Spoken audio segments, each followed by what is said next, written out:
I'm done with you and your boring life. I'm taking everything. And this house is sold, by the way. Enjoy what's left." The note on my kitchen counter hit me like a slap across the face. My hands trembled as I read those cruel words, scrawled in David's messy handwriting on the back of our electric bill. A wave of emotions washed over me: shock, hurt, anger. But strangely, what surfaced most was a sense of calm determination. I pulled out my phone and typed a simple response. "Saw your note. Thanks for the heads up." My name is Nina Parker, and at 36, I never imagined I'd be standing in my kitchen, reading a goodbye note from my husband of 12 years. I'm an entrepreneur who built a successful online business selling handcrafted jewelry, something David always dismissed as my little hobby. Looking back, I should have seen this coming. The signs were all there. The late nights at the office, the hushed phone calls, the way he'd quickly close his laptop whenever I walked into the room. But what David didn't know was that I wasn't as naive as he thought. 6 months ago, I noticed something odd while paying our bills. Large sums of money were being transferred out of our joint account into an account I didn't recognize. When I casually mentioned it to David, he brushed it off as business investments. That's when I knew I needed to protect myself. I may have looked like the perfect, supportive wife on the outside, but inside I was preparing for war. I started documenting everything: the unexplained expenses, the suspicious phone calls, even the nights he claimed to be working late, but his office building was dark when I drove by. I opened a separate bank account and gradually moved my personal savings there. I consulted with Sarah, my best friend who happens to be a divorce attorney, and she helped me understand my rights and options. Most importantly, during our recent home renovation, I had the house refinanced solely in my name, something David was too preoccupied with his investments to notice. Now, standing in our kitchen, my kitchen, reading his pathetic attempt at a power play, I couldn't help but feel a slight smile tugging at my lips. David always underestimated me, treated me like I was some clueless housewife playing at running a business. He probably thought this note would destroy me, leave me broken and begging him to come back. Instead, I felt strangely liberated. The pretense was finally over. I took a deep breath, smoothed down my blouse, and pulled out my laptop. It was time to set things in motion. David wanted to play hardball? Fine. But he was about to learn that I'd been in training for this game a lot longer than he realized. The signs of David's deception had started small. Last Christmas, he gave me a silver bracelet that looked expensive, but turned out to be a cheap knockoff. I would know, having worked with fine jewelry for years. When I confronted him about it, he turned it around on me, calling me materialistic and ungrateful. That was David's way, always making me doubt myself, always twisting things to make me look like the unreasonable one. Our marriage wasn't always like this. In the early days, David supported my dreams. He helped me set up my first online store and celebrated with champagne when I made my first big sale. But as my business grew, something changed in him. Maybe it was pride, maybe it was jealousy, but he started making snide comments about my little online shop at dinner parties, acting like I was playing at being a businesswoman while he did real work at his accounting firm. I remember the day I landed a contract with a major department store chain. Instead of celebrating, David barely looked up from his phone. "That's nice, honey," he said, dismissing what was possibly the biggest achievement of my career. That night, I cried myself to sleep, but it wasn't from sadness. It was from anger. Anger at myself for letting him diminish my accomplishments, for staying quiet when he belittled me in front of our friends. The real wake-up call came 3 months ago. I was having coffee with my sister Janet, who works at the same bank David uses for his business accounts. She hesitated before telling me she'd seen something concerning: large withdrawals, suspicious transfers. "Nina," she said, gripping my hand across the table, "I think he's planning something. You need to protect yourself." That conversation changed everything. I started paying attention to details I'd been ignoring: the way David always insisted on handling our finances, despite my business background. The mysterious weekend business trips that he couldn't explain. The whispered phone conversations that ended abruptly when I entered the room. Each discovery was like a piece of a puzzle I hadn't wanted to see. I reached out to Sarah, my best friend since college, and now a successful divorce attorney. Over lunch, she listened to everything and then gave me a hard look. "Nina," she said, "you're smart, successful, and stronger than you realize. Stop playing the role he's assigned you.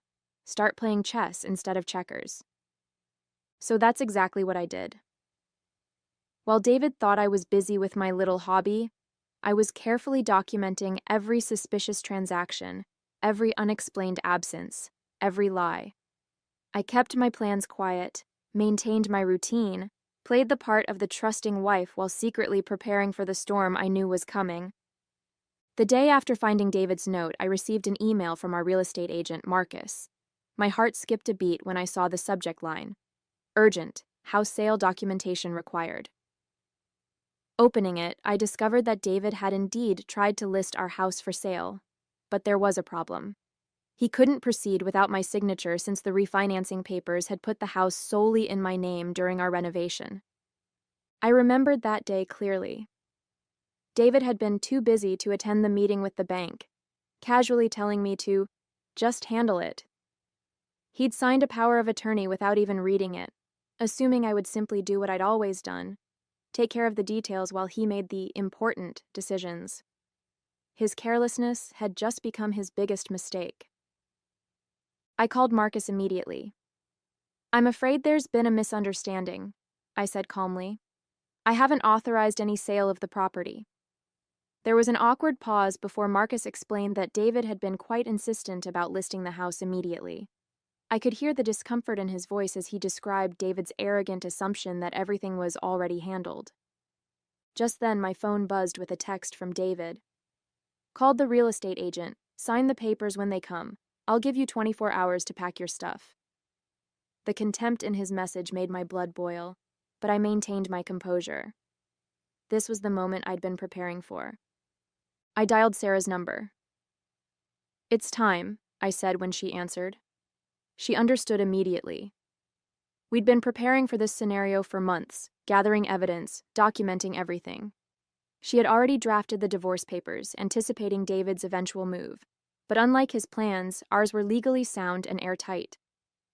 "Remember," Sarah said, "don't respond to any more of his messages. Let him think he's in control. We'll hit him with everything at once: the protected house deed, the documented fund transfers, everything." Her confidence reinforced my resolve. This wasn't just about protecting my assets anymore. It was about standing up for myself after years of subtle manipulation and dismissal. I sat at my desk, looking at the framed photo of David and me from happier times. The smiling woman in the picture seemed like a stranger now, someone who didn't yet know her own strength. I took the frame down and placed it in a drawer. It was time to decide what to do next, and for the first time in our marriage, I was the one holding all the cards. The next morning, I received a barrage of increasingly angry texts from David. "Why isn't the house listed yet?" "Marcus says there's a problem with the paperwork." "Stop playing games and sign the documents." Each message revealed his growing frustration as his carefully laid plans began to unravel. I was in my home office finalizing some jewelry orders when the doorbell rang. Standing on my porch was David, his face flushed with anger. This was the first time I'd seen him since finding his note, and I was surprised to feel nothing but calm determination. "What did you do?" he demanded, pushing past me into the foyer. "Marcus says I can't sell the house without your signature, but that's impossible. I handled all our financial matters." I crossed my arms, standing my ground. "Did you? Like you handled my business accounts?" My voice was steady, masking the way my heart was pounding. "The ones you've been secretly transferring money from?" His face paled slightly before he recovered. "What are you talking about? I made a few investments for our future. You wouldn't understand, you just play with beads all day." "Actually, I understand perfectly," I replied, walking to my desk and pulling out a thick folder. "I understand that you've been siphoning money from our joint accounts. I understand that you tried to sell a house that's only in my name. And I understand that you thought I was too stupid to notice any of it." David's expression shifted from anger to confusion, then to something close to fear. What do you mean the house is only in your name? Remember that refinancing paperwork you were too busy to read? The renovation meeting you couldn't be bothered to attend? I watched as realization dawned on his face. You signed over your rights to the house. It's mine, David. Just like the business you thought was just a hobby, the one that's now worth more than your annual salary. He sank onto the couch, his arrogance deflating. You can't do this to me, he said, but his voice had lost its edge. I've already made arrangements. I have plans. Plans that required my money, my house, and my compliance, I interrupted. But here's what's actually going to happen. You're going to leave my house, and my lawyer will be contacting you about the divorce proceedings. And those funds you transferred? We'll be discussing those too. David tried to regain his composure, straightening his tie as he stood up. You're bluffing, he said, but I could hear the uncertainty in his voice. You don't have the resources or the knowledge to fight me on this. I walked to my desk and pulled out another folder. You mean like these bank statements showing systematic withdrawals from our joint accounts? I laid out document after document. Or these emails you accidentally left open on our shared iPad discussing your plans to leave? Or maybe you'd be interested in seeing the private investigator's report about your business trips to Vegas. His face grew paler with each revelation. You hired a private investigator? No, David. Sarah did. You remember Sarah, right? My coffee friend who you never took seriously? The one who happens to be one of the best divorce attorneys in the state? I kept my voice level, even as I watched him begin to crumble. He ran his hands through his hair, pacing the room. This isn't how this was supposed to go, he muttered. You were supposed to... What? Breakdown? Beg you to stay? Accept whatever crumbs you decided to leave me? I shook my head. That's not happening. I've already frozen our joint accounts, legally, since I have documentation of your unauthorized withdrawals. The house isn't going anywhere, and my business, well, that was never yours to take in the first place. David's phone buzzed. He looked at it, and I could see the blood drain from his face. Your lawyer, he said weakly. She's already... Filing for divorce, yes. She's also requesting an emergency hearing about the funds you transferred. We have records of everything, David. Every transaction, every email, every lie. He slumped back onto the couch, looking defeated. I didn't think you'd fight back, he admitted. You always just went along with everything. That was your biggest mistake, I replied. You were so busy underestimating me that you never noticed I'd stopped underestimating myself. The doorbell rang again. This time it was Sarah, right on schedule. David looked up, panic finally setting in as he realized just how thoroughly he'd been outmaneuvered.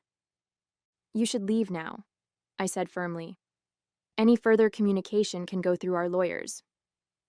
I opened the front door, where Sarah stood with a professional smile and a briefcase full of additional documents we'd prepared. As David walked past Sarah, he looked like a shadow of the confident man who'd left that cruel note in my kitchen. Nina, please, he tried one last time. We can talk about this. Like you talked to me about selling our house? I asked. Or about draining our accounts? Sarah placed a gentle hand on my shoulder, reminding me to stay calm and focused. David's phone started ringing. It was his bank. Sarah had warned me this would happen. The moment our divorce petition was filed, it triggered an investigation into those suspicious transfers he'd made. I watched as he answered the call, his face growing increasingly distressed as he listened. What do you mean, frozen? He stammered into the phone. No, you don't understand. I need access to those accounts. He looked at me desperately, finally understanding just how thoroughly his plans had backfired. Sarah stepped forward, her voice professional but firm. Mr. Parker, I suggest you contact your own attorney. We have substantial evidence of financial misconduct, and the court takes these matters very seriously. David's legs seemed to give out, and he sank onto the front steps of what he now realized was no longer his home. Tears started streaming down his face. Not tears of remorse, I noticed, but tears of frustration and defeat. Everything he'd planned, every scheme he'd carefully laid out was crumbling around him. I never thought, he began. That's right, I interrupted. You never thought I'd stand up for myself. You never thought I'd be smart enough to protect myself. You never thought I'd be strong enough to walk away. That's why you left a note instead of having a real conversation. Because you never really knew me at all. As we watched him slowly walk to his car, Sarah squeezed my hand. You did good, Nina. Really good. She'd been more than just my lawyer through all this. She'd been my rock, helping me find strength I didn't know I had. David's car disappeared around the corner, and I felt a weight lift from my shoulders. The pretense was over. No more checking bank statements in secret. No more documenting his lies. No more playing the role of the docile wife. I was free. In the weeks that followed, I threw myself into rebuilding my life. The jewelry business, which David had dismissed for so long, became my sanctuary. Orders were pouring in, and I was finally free to expand without hearing snide comments about wasting money on new equipment or materials. Sarah kept me updated on the legal proceedings. David had hired an aggressive attorney, but it didn't matter. We had documented everything meticulously. The judge was particularly interested in the paper trail of his financial misconduct. Those business investments he'd been making, they turned out to be gambling losses in Vegas and attempts to hide money in accounts I wasn't supposed to find. The house, my beautiful craftsman-style home that I'd lovingly renovated, remained mine. I redecorated slowly, erasing traces of David room by room.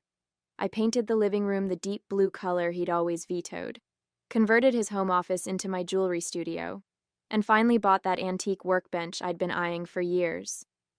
Each change felt like reclaiming a piece of myself. My sister Janet came over often, helping me sort through years of accumulated memories. Remember how he used to mock your little hobby at family gatherings? She said one evening as we sorted through old photos. Now look at you. You're featured in 3 major magazines, and he's living in a 1-bedroom apartment. She was right. The business was thriving now that I could focus on it fully. I'd hired 2 assistants to help with orders, and a major department store had just picked up my newest collection. The irony wasn't lost on me. Everything David had belittled was now sustaining me, while his smart investments had left him nearly bankrupt. My friends rallied around me in ways I never expected. Sarah, beyond being my attorney, spent countless evenings with me, helping me process everything. You're not just surviving, she told me over wine one night. You're flourishing. She was right. I felt stronger, more confident, more myself than I had in years. The divorce proceedings revealed more of David's deceptions than even I had uncovered. The bank's investigation found that he'd been gambling away significant sums of money for years, hiding the losses and hoping to cover them with the money he'd planned to get from selling the house. When that plan fell apart, everything else did too. One morning, I received an email from Marcus, the real estate agent. He apologized profusely for his role in David's attempted house sale and asked if I'd be interested in helping his wife choose jewelry for their anniversary. I smiled at the irony. My little hobby was now earning me respect from the very people who had once dismissed it. The hardest part wasn't the legal battles or even the loneliness. It was confronting how much of myself I'd buried to maintain the illusion of a happy marriage. I'd dimmed my light, shrunk my dreams, and doubted my instincts for years. But as I sat in my studio, working on a custom piece while sunshine streamed through the windows, I realized that I was finally living life on my own terms. 6 months after finding David's note, I attended a local business owners gala. It was the first time I'd been to a major social event since the divorce, and I'd almost talked myself out of going. But Sarah insisted, saying it was time to rejoin the world properly. I wore a black dress that David would have called too flashy, and jewelry from my own latest collection. As I walked into the ballroom, I caught sight of my reflection in a mirror and barely recognized myself. Gone was the hesitant woman who used to check with her husband before making any decision. In her place stood someone confident, someone who knew her worth. During the evening, I ran into several couples who used to be our friends. Most had heard about the divorce through the grapevine, and their reactions were telling. The wives especially seemed different around me. More open, more real. One of them, Barbara, pulled me aside and confided that my story had given her the courage to look more closely at her own marriage. "When I heard how you handled everything," she whispered, "it made me realize I don't have to accept being treated like I'm stupid just because I chose to start my own business instead of staying in corporate law." The gala was also where I first met James, a widowed artisan who crafted custom wooden jewelry boxes.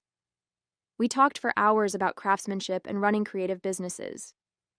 He looked at my work with genuine interest and asked intelligent questions about my techniques.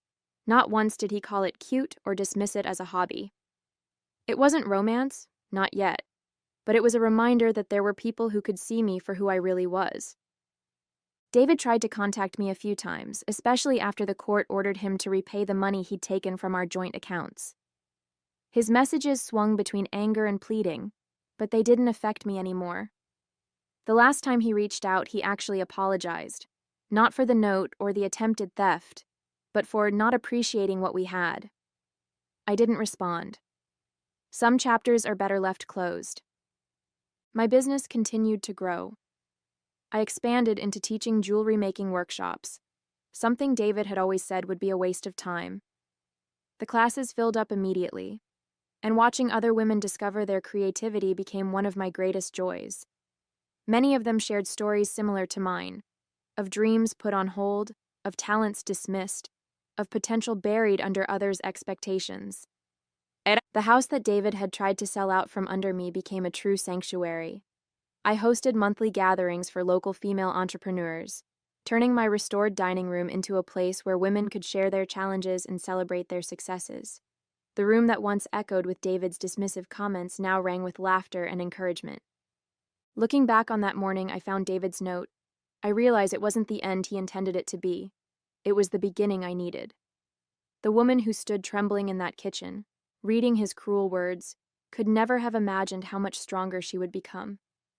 Every tear I shed, every night I spent poring over bank statements and legal documents, every moment of doubt and fear, they all led me to where I am now. My jewelry business has expanded beyond anything I could have dreamed.